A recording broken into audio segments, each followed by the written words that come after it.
The river was black and cold, slicing through the Virginia countryside like a scar. On one side lay the Army of the Potomac, battered, bruised, and shivering in their blue wool. On the other side, the Army of Northern Virginia, triumphant but ragged, watching from the high ground. Between them flowed the Rappahannock. It was December 1862. The air smelled of wood smoke, wet snow, and the lingering metallic scent of blood. Just days earlier, these two great armies had collided in a slaughter that would stain the pages of American history forever. The Battle of Fredericksburg. It had been a meat grinder. Wave after wave of Union soldiers had thrown themselves against the stone wall at Marye's Heights, only to be cut down by a sheet of Confederate lead. 12,000 Union men had fallen. 5,000 Confederates. The Valley of Death, they called it. Now the guns were silent. The screams of the wounded had finally faded into the winter wind. And as Christmas approached, a strange and quiet phenomenon began to take hold along the riverbanks. It is a story often overshadowed by the grand maneuvers of generals and the politics of Washington. But for the men in the mud, for the boys far from home, this was the moment the war stopped. This is the story of the Rappahannock Truce. To understand the miracle, you must first understand the misery. The winter of 1862 was harsh. After the battle, the Union Army didn't retreat to Washington. They just pulled back across the river.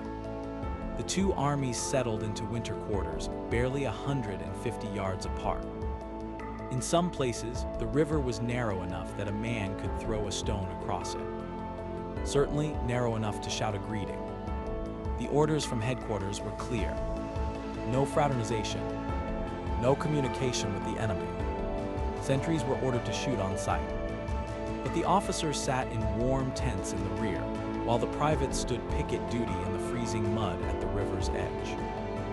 And when you are cold, hungry, and lonely, the man across the river stops looking like a monster and starts looking a lot like you.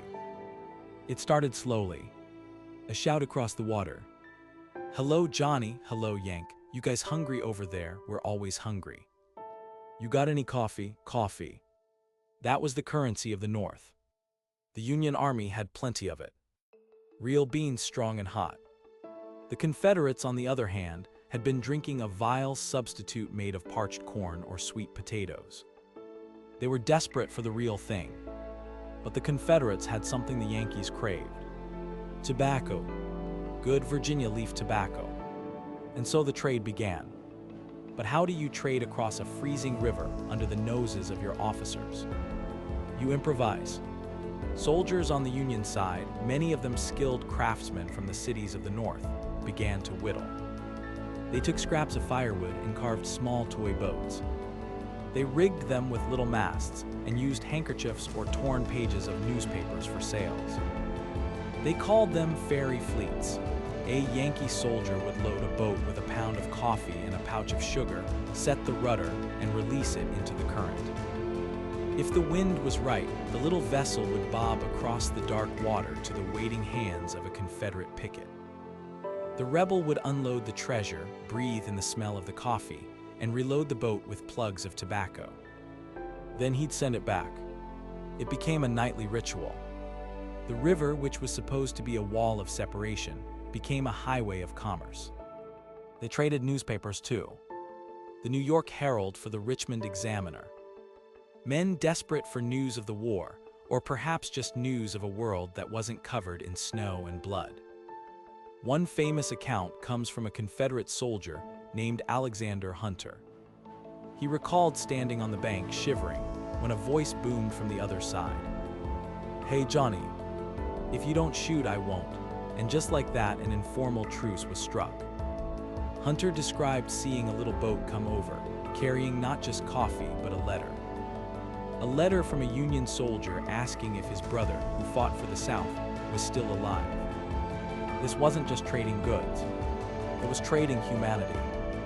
It was an acknowledgement that the man in the other uniform was freezing just as much as you were, missing his mother just as much as you were. But the most profound moment of this truce didn't happen with boats. It happened with music. The Civil War has been called the most musical war in history. Every regiment had a brass band, and in the quiet evenings, the music would carry for miles in the crisp winter air. It was a night shortly after the battle. The sky was clear and full of stars. The cold was biting.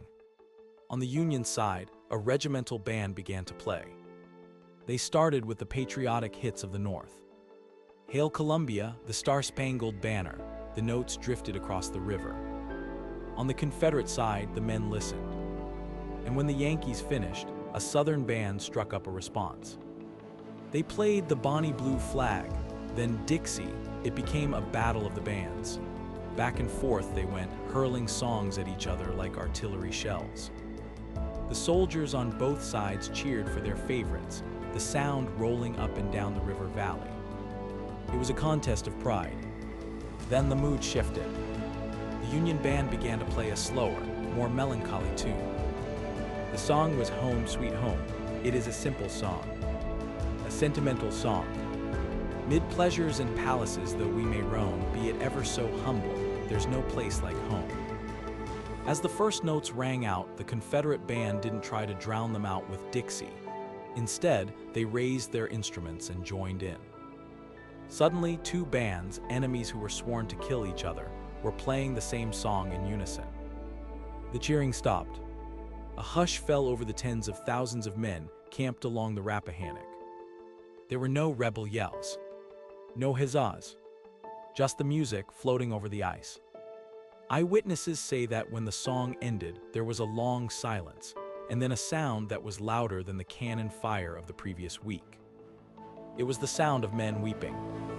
Tough, hardened veterans, men who had walked through the hell of combat without flinching, broke down in tears. Private Frank Mixon of the 1st South Carolina Volunteers wrote about that night. He said, "I saw old weather-beaten men, naked, barefooted, hungry, dirty, and worn out, with tears streaming down their cheeks. Men with hearts who could not restrain the tears when it was so vividly brought to them." He went on to say, "I do believe that had we not had the river between us, that the two armies would have gone together and settled the war right there and then. For a few precious moments, they weren't the Army of the Potomac or the Army of Northern Virginia. They were just men. Men who wanted to go home." Then came Christmas Day, 1862. While there was no single, Army-wide official truce, the spirit of that musical night carried over. Private John Randolph Paxton of the 140th Pennsylvania Infantry left us one of the most moving accounts of that Christmas. Paxton was a young student who had left college to enlist. On Christmas Day, he was walking his post along the riverbank. He saw a Confederate soldier on the other side, a man he described as a lean, lank, coughing, cadaverous-looking butternut fellow. Paxton shouted out, "Merry Christmas, Johnny." The rebel shouted back, "Same to you, Yank." Paxton asked him what he had for Christmas dinner. The rebel replied, "Parched corn and tobacco." "That's the size of our Christmas, Yank." Paxton was moved. He called to his friends to bring the boats. They loaded up a cargo of pork, sugar, and coffee, a feast by soldier standards, and sailed it across. He watched as the Confederates scrambled down the bank, laughing and shouting like children. They seized the boat and divided the goods. The rebel yelled back, "Reckon you'n's been good to wens this Christmas Day, Yanks." They sent the boat back filled with pipes and tobacco. Paxton wrote years later, "And so the day passed. We shouted, 'Merry Christmas, Johnny.' They shouted, 'Same to you, Yank.' And we forgot the biting wind, the chilling cold. We forgot those men over there were our enemies, whom it might be our duty to shoot before evening. We had bridged the river, spanned the bloody chasm. He called it the moment when the Christ child struck a truce for us. It is a beautiful image. But history is rarely a fairy tale. The war did not end that night. The peace on the Rappahannock was fragile, a soap bubble floating over a bayonet. Officers eventually cracked down. The trading was stopped. The pickets were rotated. And soon the order to march was given. In January, the Union Army would attempt the infamous Mud March, trying to outflank Lee again, only to be bogged down in torrential rains. And a few months later, these same men who had traded coffee and wept together over Home Sweet Home would meet again at a place called Chancellorsville. At Chancellorsville, the woods would catch fire. Men would burn to death. The slaughter would resume with even greater ferocity. The friends made across the river would sight their rifles at one another and pull the trigger. That is the tragedy of the Civil War. It was a war of brothers, a war of intimacy. The men you were killing spoke your language, prayed to your God, and sang your songs. But the memory of the Rappahannock Truce remained. It stayed with the men long after the guns fell silent at Appomattox. In the decades that followed, when the veterans were old and gray, they would gather at reunions. They would tell stories of Gettysburg and Antietam, but they would also tell the story of the toy boats. They would talk about the taste of that traded coffee, and they would talk about the night the music stopped the war. Why does this story matter to us today? It matters because it reminds us that even in the darkest of times, when hatred seems to be the only law of the land, humanity has a way of breaking through. It reminds us that the person on the other side of the divide is not a monster, but a human being with the same fears and the same loves. The Christmas truce of 1862 didn't change the outcome of the war. It didn't save the Union or free the slaves, but it saved something else. It saved the souls of the men who participated. For one brief shining moment, they chose kindness over killing. As we look back at the photos of those stony-faced soldiers staring out from the sepia tint of history, it is easy to see them only as warriors.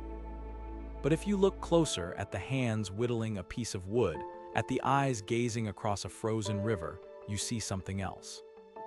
You see the boys who just wanted to go home. The river flows on today. The trenches are mostly gone, covered by grass and subdivisions. The toy boats have long since rotted away. But the echo of that music, the combined harmony of blue and gray singing "Home, Sweet Home," still lingers in the American memory.